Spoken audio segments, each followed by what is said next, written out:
Hi, and welcome to the show. My name is Jake Jones, and this is Eclectic Talk Radio. Today we have a program for you because I found something today I couldn't actually believe was happening.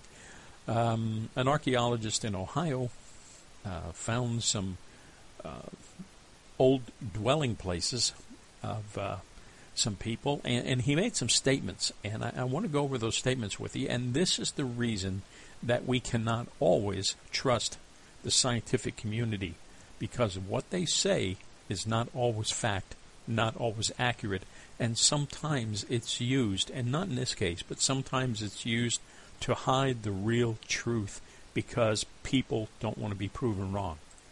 Now, the title of the article that I found on Fox News, and there's a bunch of links on Fox News. I'll put the Fox News link in there for you. Look below in the description and you'll see the link to Fox News article. But the article is titled, Archaeologists Find Very Significant 4,000-Year-Old Home in Ohio. Archaeologists recently uncovered one of their 4,000-year-old homes in Lorain County and say that it belonged to hunter-gatherers who visited periodically during the fall and winter, the Cleveland Plain Dealer reports. Remember, this was found on Fox News, and they're crediting the Cleveland Plain Dealer with this report. This is a quote. "There's nothing like this anywhere in Ohio," says team leader Brian Redman. "It's very significant. We have no idea what they called themselves or what language they spoke. What archaeology tells us, they lived in wigwam-style U-shaped home where hickory saplings were placed in post holes along the perimeter and tied together, then covered with several cattail mats." And he goes on to say, in other words, it was long-term and rather comfortable by late archaic period standards, says the historian. Okay, Fox News quoted another article, says the historian. He goes on to say there are also cooking pits, storage holes for hickory nuts, and a shallow clay basin that captured Redmond's imagination. Okay? Redmond, remember, he's the team leader of this excavation. It was found with a primitive bone tool and deer ankle bone inside. But the purpose of the construction remains a mystery, he writes in his blog. He goes on to say that perhaps the basin held plant material. Now he's talking about the clay basin, the shallow clay basin. Maybe it was a water dish for the family dog. We really don't have a clue. Whoever lived there, he says, they migrated from the southeast, hunted small game and deer, and caught fish from the lake, from Lake Erie and the Black River. Pottery and farming hadn't yet been invented.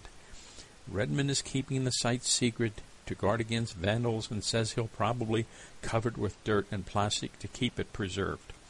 Now, the questions I have about this, and he's an archaeologist, and I understand he's educated and everything else, but he says some really weird things here. The one thing that's a curiosity here, just one, is that they found a shallow clay basin. And he said the basin may have been for the family dog, and I'm sure he was, joshing about that. We really don't have a clue. But he says at the end here, pottery and farming hadn't been invented yet. Well, wait a minute. There was a clay basin. If you have clay, that's pottery. Ancient Egyptian pottery was made out of clay. Okay? So that's one thing that's a curious thing here. In the article, he says there's nothing like this anywhere in Ohio. We have no idea what they call themselves or what language they spoke. What archaeology tells us is that they lived in wigwam-style U-shaped home where hickory saplings were placed in post holes along the perimeter and tied together, then covered with several cattail mats. But he goes on to say at the bottom here, whoever lived there, he says, they migrated from the southeast, hunted small game and deer, and caught fish from Lake Erie and Black River. He just said he didn't know who they were. He had no idea really what they were doing there. And then, based on his judgment, he makes a statement that he found that how the houses were built, the kind of wood they used, hickory saplings, and they post holes, and they were tied together, and they were covered with several cattail mats. And then he goes on in the article here, in other words, it was long-term, rather comfortable. But in the video, he says that the term could have been for months or years, okay, that they were there. So he doesn't really know. But he's making these statements. But the one that boggles my mind the most is he says they don't know who they were, don't know what they called themselves, and they do know what they lived in. But he says in the end of the article here on Fox News, whoever lived there, he says, they migrated from the southeast. How in the world does he know that they migrated from the southeast? Southeast what? Southeast Ohio? Southeast United States, Florida? Why would they come up there? He goes on in the video to say that they found lots of acorns and so on. And most of the bones they found from animals were deer bones. Some of them were charred and so on and so forth. And he suggested that they came there in the winter. Now, if you're coming from, let's just say I'm correct, and that they came from the southeast U.S. where it's relatively mild during the winter, why in the world would you go to Ohio in the winter? There's plenty of deer in Florida. There's plenty of fruit and nuts in Florida. Yeah, there's some two-legged nuts in Florida too. But I mean, the bottom line here is this is why you cannot depend on science, because they, how can I say it? They embellish their findings with what they think occurred. Scientists have been found to have hidden facts. They've hidden archaeological finds.